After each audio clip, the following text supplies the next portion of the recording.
एई सप्ताह मिलिबो सुभद्रा टंका 4,57,681 जन महिला सुभद्रा टंका मिलवा नहीं सूचना देइछंती उपमुख्यमंत्री प्रभाती परिडा।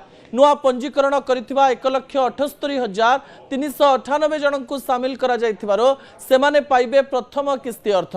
सेही भली तृतीय किस्ती पाइथिले भी किछि यांत्रिक समस्या पाई प्रथम और द्वितीय किस्ती बाद पड़िथिबा 2,55,265 जन को एथिले सामिल करा जाइछि। सेमानंकु एका संगरे दुईटी किस्ती मिलिबो।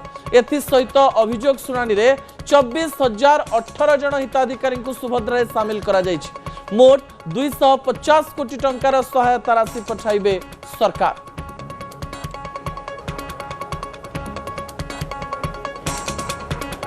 नुआ पंजीकृत होती जहाँ को 21,78,398 जन जो मानकर विभिन्न अभियोग शुणानी होता बंद हो जाइथिला कौन कारण पाई कटि जाइथिले से भली 24,018 जन को मिलिबो एवं तृतीय किस्ती पाइथिले किंतु प्रथम द्वितीय किस्ती रे तांकर ना नथिला से भली हिताधिकारी जो माने वंचित थिले से माने 2,55,265 जोटा जाइथिला सर्वे पाई तार जो सर्वे रो रिपोर्ट आधार रे समस्ते मिसी 4,57,681 जन एथर सुभद्रा पाइबे 250 कोटी ऊर्ध्व टंका एथर डिस्बर्स।